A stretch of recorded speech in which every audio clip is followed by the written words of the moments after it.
আসানসোল পুর নিগমের 22 নম্বর ওয়ার্ডের নব অনন্যা কোঅপারেটিভ হাউজিং সোসাইটির কাছে দীর্ঘদিন ধরে আবর্জনা পরিষ্কার না হওয়ার অভিযোগ এনে এদিন স্থানীয় বাসিন্দারা স্থানীয় অঞ্চলে পথ অবরোধ করে বিক্ষোভে সামিল হয়।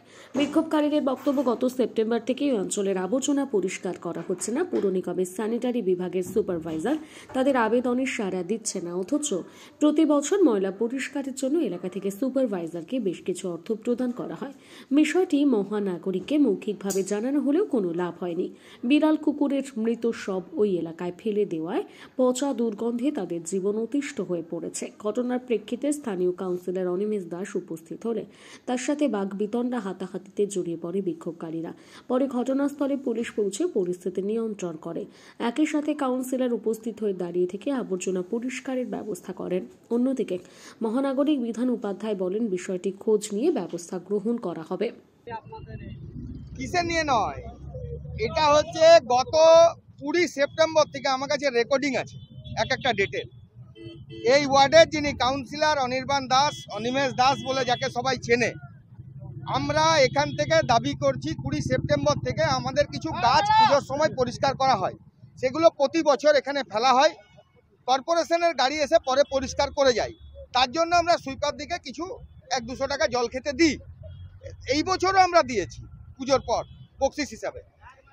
কাউন্সিলরের যিনি সুপারভাইজার তিনি নিজে 2500 টাকা নিয়ে গেছেন সুপারভাইজারদের জন্য। এটা বাৎসরিক একবার দিই আমরা, কি না আমাদের এখানটা ভাই আমরা নোংরা ফেলেছি পরিষ্কার করে দিও। কিন্তু এই বছর কি হয়েছে, আমাদের এখানে একটা কোঅপারেটিভের নন পলিটিক্যাল ব্যানারে ইলেকশন হয়। সেখানে বিগত দিনে ওই কাউন্সিলরের দলের লোকজনরা, মানে কাউন্সিলরের কিছু লোকজন প্রতিদ্বন্দ্বিতা করে, পেটুয়া কাউন্সিলরের পেটুয়া প্রতিদ্বন্দ্বিতা করে। 2019 সালে সেই পেটুয়ার দল আমাদের দলের কাছে হেরে যায়। আবার 2024-এর 28 আগস্ট আমাদের নির্বাচন হয়। সেই নির্বাচনে 13-0 রেজাল্ট হয়। এখানকার মানুষ আমাদেরকে নির্বাচিত করে। তারপরে আমি এই সোসাইটির সেক্রেটারি হওয়ার পর থেকে তিনবার ওনাকে অনুরোধ করা হয়েছে। ভাইস চেয়ারম্যান সাহেব আমাদের 2বার অনুরোধ করেছে, চেয়ারম্যান সাহেব 2 দিন ফোন করেছে।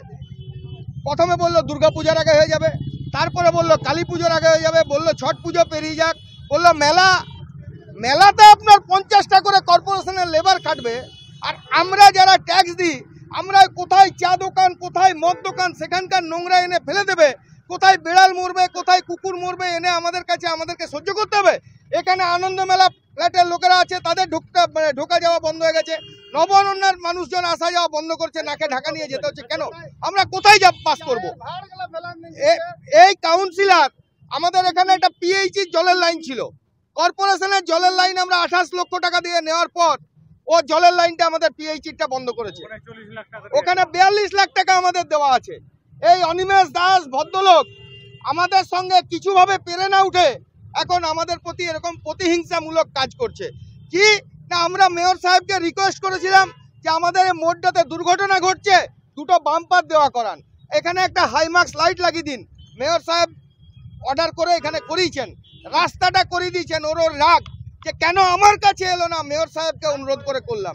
আমরা আসানসোলের মহানাগরিকের কাছে যাই, বানানোর পর এই যে যাদের ডাম্পার চলছে, এই যে চোরেদের, লোহা চোরেদের, এই লোহা চোরেদের পেলোডার এনে একদিন ভেঙে দিতে যাচ্ছিল, এসে প্রতিবাদ করাতে আটকেছে, পরবর্তীকালে আবার এটা বানানো হয়েছে। এই হচ্ছে এই এখানকার কাউন্সিলরের নব অনন্যা, এই আনন্দ মেলা, এই কুমারপুর গ্রামের মানুষের প্রতি দুর্ব্যবহার। এ চাই ওর পা চেটে থাকতে হবে, ওর পেটুয়া হয়ে থাকতে হবে। আমরা ওর পেটুয়া হয়ে থাকবো না, ও শুনে নিক। ও যদি চাই আমরা আরো এর চেয়ে বড় এই নোংরা ওর বাড়ির দরজায় ফেলে দিয়ে আসবো। এই নোংরা ওর বাড়ির দরজায় ফেলবো, ও কত বড় হনু আছে দেখবো। শুনলাম একটু আগে যে ওখানে নাকি পরিষ্কার পরিচ্ছন্ন করেনি গত কয়েকদিন থেকে, আমি খবরটা নিয়ে আমি দেখে নিচ্ছি। দেখুন, অভিযোগ অনেকদিন ধরে এটা পড়ে আছে, যেটা বলছে এইখানে সমস্ত রকম জঙ্গলগুলো কেটে এনে ফেলে দেয়। এবারে বিভিন্ন জায়গা থেকে এনে জঙ্গল কেটে ফেলে দেয়, আমরা এখান থেকে পরিষ্কার করে নিয়ে যাই। এখন এরা কি করেছে, এবার এই জঙ্গলগুলোকে নিয়ে গিয়ে এই রাস্তার মাঝখানে নিয়ে গিয়ে ফেলে দিয়েছে। এটা তো কোনো নিয়ম হলো না।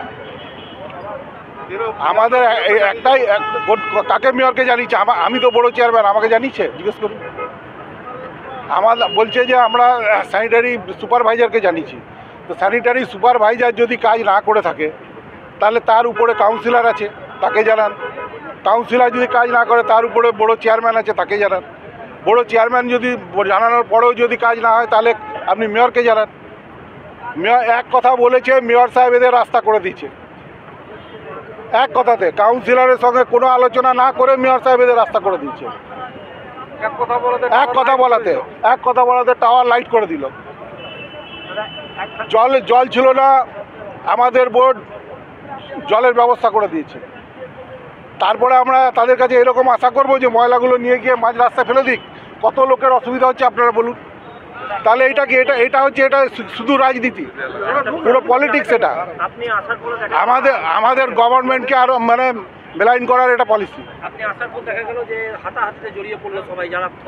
কোথায় মারলো আমাদের, ওই তো আমাদের ওদেরকে গায়ে হাত দিল, তারপরে এটা হলো, ঘটনাটা ঘটলো।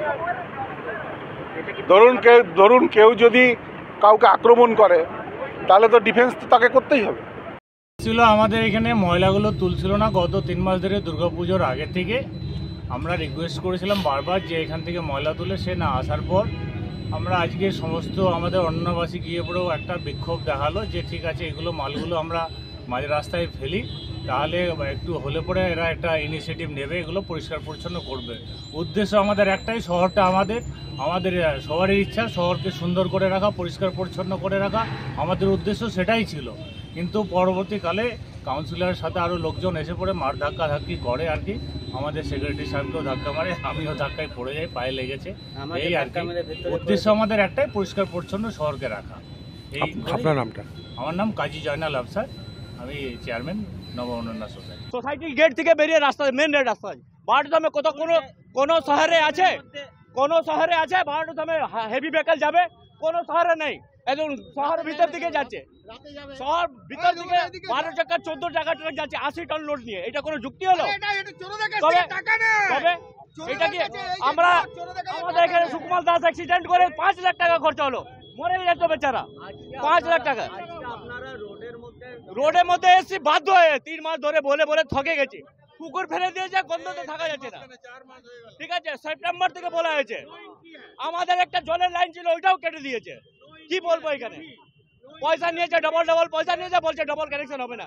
কন্ট্রোলার পয়সা নিয়েছে এখানে, বলছে তবে লাইন কেটে দিল।